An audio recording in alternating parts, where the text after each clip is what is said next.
Magical golden काओ statue. Sundarpur गांव में एक जंगल था जहां मोहन नाम का लड़का रहता था। उस जंगल में मोहन की अपनी झोपड़ी थी। मोहन के पास बहुत सारी गायें थीं। उनमें से एक गाय मोहन की बहुत लाडली गाय थी। एक रात मोहन सो रहा था। उसकी लाडली गाय अचानक सोने की गाय में तब्दील हो जाती है और वहां से भागने लग जाती है। सुबह होते ही जब मोहन अपनी गाय के पास जाता है, लेकिन उसको वो अपनी लाडली गाय नहीं दिखती। वो बहुत परेशान हो गया। मोहन फिर अपनी गाय को तलाश करने जंगल निकल पड़ा, लेकिन उसे वो गाय कहीं नहीं दिखती। मोहन बहुत ज्यादा परेशान हो जाता है। उस गांव में एक रंगा नाम का लालची साइंटिस्ट रहता था। उसने एक मशीन बनाई थी जो जानवरों को स्टैचू बनाती थी, लेकिन रंगा ने अभी तक वो मशीन का इस्तेमाल नहीं किया था। मैंने इस मशीन का इस्तेमाल कभी नहीं किया, लेकिन अब एक जानवर पर मैं टेस्ट करूंगा और उस जानवर को स्टैचू बना दूंगा। देखता हूँ मेरी मशीन काम करती भी है कि नहीं। वो अब किसी जानवर की तलाश में था कि कोई जानवर उसे मिल जाए और वो उस पे इस मशीन का इस्तेमाल करे। रंगा उस मशीन को टेस्ट करने के लिए एक जंगल में चला जाता है। वहीं सामने से वो सोने की गाय भागती हुई आ रही होती है। रंगा उसे देख के आश्चर्य हो जाता है। रंगा कहता है, ये तो कोई सोने की गाय लग रही है। अब टाइम आ गया है मेरी मशीन को टेस्ट करने का। मैं इसको पकड़कर स्टैचू बनाता हूँ। अगर ये स्टैचू बन जाती है तो मेरी मशीन काम की है और मैं इसको बेचकर बहुत पैसा कमाऊंगा और अमीर बन जाऊंगा। रंगा अपनी मशीन का इस्तेमाल करता है और वहीं वो गोल्डन काऊ स्टैचू बन जाती है। उसे देख के रंगा बहुत खुश हो जाता है। वहीं मोहन अपनी गाय को ढूंढते ढूंढते वहीं पहुंच जाता है। मोहन उस गाय को देख लेता है। मोहन गाय के पास जाता है। ये लड़के, कौन हो तुम? क्या कर रहे हो यहाँ पर? निकलते बनो यहाँ से। ये गाय तो सोने की है। मुझे लगता है ये मेरी गाय है, लेकिन ये गाय साधारण गाय से सोने की गाय में कैसे बदल गई? मेरी गाय को स्टैचू क्यों किया है तुमने? जल्दी से मेरी गाय को ठीक करो। ये लड़के, ये तुम्हारी गाय नहीं है। अब इस पे मेरा कब्जा है। इसको मैं ले जाऊंगा और इसको बेच के बहुत पैसे कमाऊंगा। ये मेरी गाय है। मैंने अपनी गाय को पहचान लिया है। इसको अभी ठीक करके मुझे वापस कर दो। ये लड़के, ज्यादा होशियारी मत दिखाओ।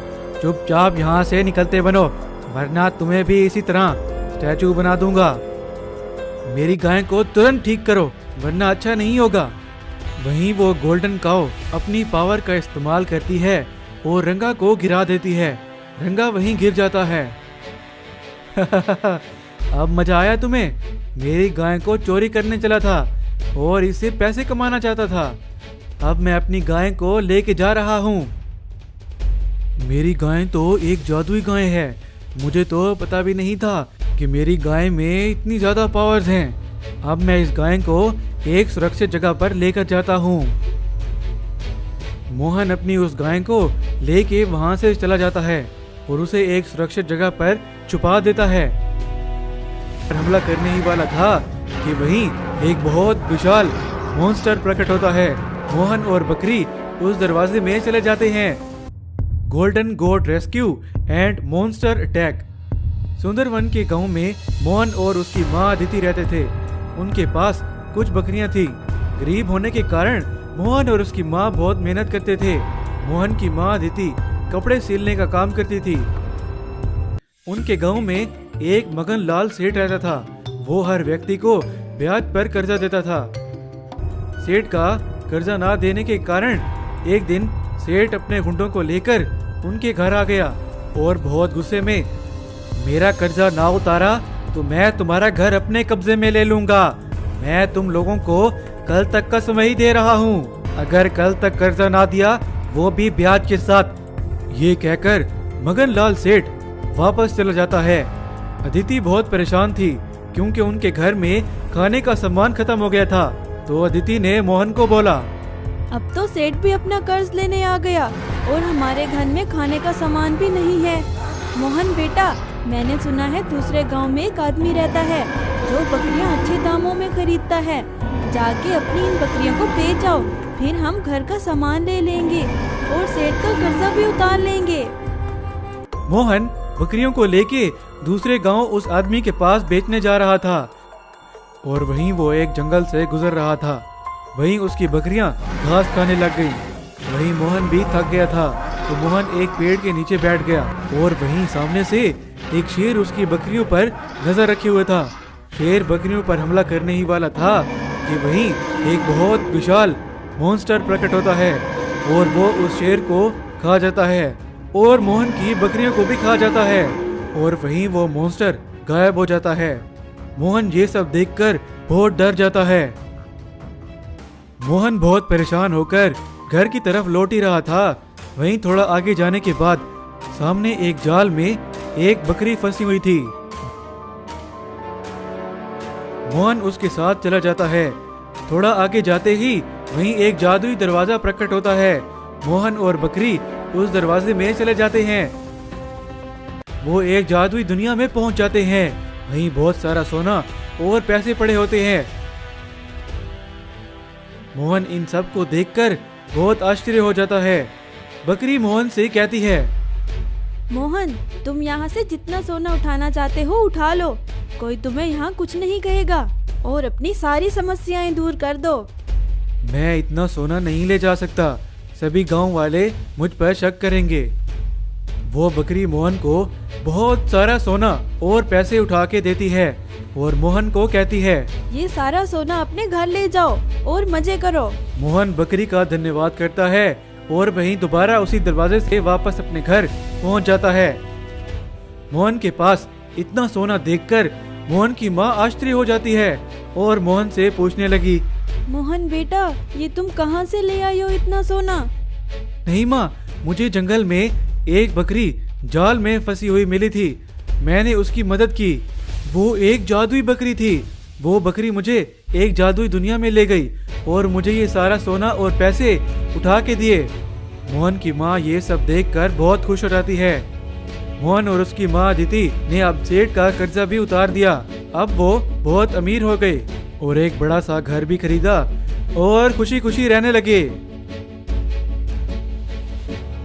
एक दिन बहुत दूर एक समंदर में अचानक एक शैतानी राक्षस प्रकट होता है और वहीं पर वो राक्षस बहुत सारे मनी ट्रीज को प्रकट करता है। वो सारे के सारे पेड़ पैसों से भरे हुए होते हैं। वहीं वो राक्षस अब जो भी यहाँ से गुजरेगा वो इस जादुई पैसों वाले पेड़ों को देख के लालच में आकर इन पैसों वाले पेड़ों के पास आएगा और मेरे जाल में फंस जाएगा। और वैसा ही होने लगता है। जो भी वहाँ उस जगह से गुजरता उन पेड़ों को देखकर लालच में आ जाता और उस मनी ट्री के पास जाने लगता और जैसे ही वो उस पेड़ से कुछ पैसे लेता और वहाँ से गायब हो जाता। वैसे एक दिन गोलू और रंगा नाम के दो भाई अपनी अपनी नाव पर मछलियाँ पकड़ने के लिए उसी समंदर में आए हुए थे। तो वही रंगा, दादा मेरी बात सुने, मैं तो कहता हूँ यहाँ से थोड़ा आगे जाते हैं, यहाँ पर तो कोई एक मछली भी नहीं है। सभी लोग कह रहे थे कि यहाँ पर बहुत मछलियाँ होती हैं। ऐसी कोई बात नहीं है, चलो आज नहीं तो कल यहाँ पर बहुत ज्यादा मछलियाँ होंगी, लेकिन आगे बहुत गहरा समंदर है, वहाँ जाना खतरे से खाली नहीं होगा। चलो घर वापस चलते हैं। नहीं दादा, अगर आप नहीं आना चाहते हैं तो कोई बात नहीं, मैं तो थोड़ा आगे जा रहा हूँ, मैं तो मछलियाँ पकड़ कर ही लाऊंगा। चलो ठीक है, अब तुम्हें मैं अकेला भी तो नहीं छोड़ सकता, चलो चलते हैं। कुछ दूर जाने के बाद गोलू और रंगा को बहुत सारे मनी ट्री नजर आते हैं। ये मैं क्या देख रहा हूँ दादा, क्या सच में वहाँ सामने मनी ट्रीज उगे हुए हैं और वो भी समंदर में? यहाँ पर कुछ तो गड़बड़ लग रहा है, मेरी बात मानो तो वापस चलते हैं। नहीं दादा, मुझे तो पैसों की बहुत ज़रूरत है, मैं तो उनके पास जा रहा हूँ पैसे निकालने। गोलू रंगा को रोकने की बहुत कोशिश करता है लेकिन रंगा उसकी बात नहीं मान रहा था। अब तो बहुत मज़ा आएगा, ये सारे पैसे आज मैं ही लेकर जाऊंगा। बस रंगा के पैसे लेने की ही देर होती है और जैसे वो उस पेड़ को छूता है वो वहां से गायब हो गया और गोलू ये सब देखकर बहुत डर गया था। जल्दी से अपने घर जाकर अपने पिता से, पिताजी, वो रंगा ने उस मनी ट्री के पास जाकर बहुत बड़ी गलती कर दी। उस मनी ट्री ने रंगा को अपने अंदर खींच लिया। मैंने उसे रोका लेकिन उसने मेरी बात नहीं मानी। देखो, मुझे पूरी बात बताओ, ये कैसे हुआ? किस मनी ट्री की बात कर रहे हो तुम? वो मनी ट्री कहाँ पर है? पिताजी, पता नहीं, हम जब मछलियाँ पकड़ने के लिए समंदर में थोड़ा आगे गए तो वहाँ पर बहुत सारे मनी ट्री थे। तो रंगा ने पैसों की लालच में आकर जैसे ही उस पेड़ को छुआ तो उसे अपने अंदर खींच लेता है वो पेड़। बेटा गोलू, जल्दी से अपने भाई को किसी ना किसी तरीके से बचाओ। मुझे तो बहुत डर लग रहा है, पता नहीं वो कहाँ पर चला गया होगा। बाद में गोलू वहीं समंदर में उसी मनी ट्री के पास पहुंचकर, मुझे अब अपने भाई को बचाने के लिए इस पैसों वाले पेड़ के पास जाना ही होगा।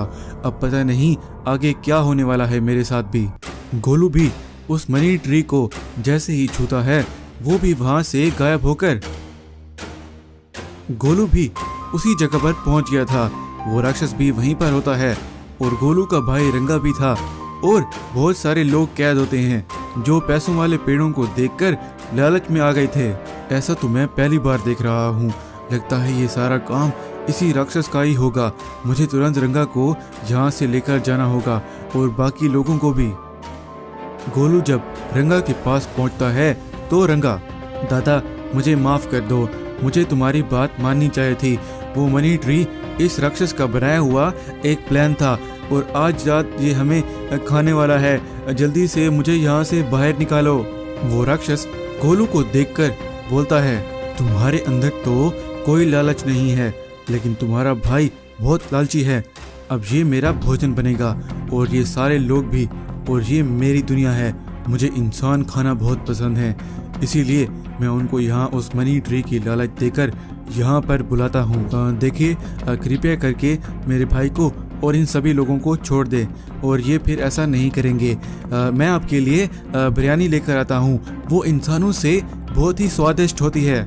चलो ठीक है, तुम्हारी बात मैं मान लेता हूँ। वैसे भी मैं हर वक्त इंसान खा खा कर बहुत तंग आ गया हूँ। जल्दी से वो बिरयानी लाओ मेरे लिए। वो उस राक्षस के लिए बिरयानी लेकर आता है। बाद में वो राक्षस खाकर, तुमने तो बिल्कुल ठीक कहा है, ये तो सच में बहुत ही स्वादिष्ट है। तुम मुझे बहुत अच्छे इंसान लग रहे हो। तुम्हारी वजह से मैं सभी को छोड़ रहा हूँ। गोलू और रंगा अपने घर में ही प्रकट होते हैं और गोलू की ईमानदारी देखकर उस राक्षस ने गोलू को बहुत सारा पैसा दिया।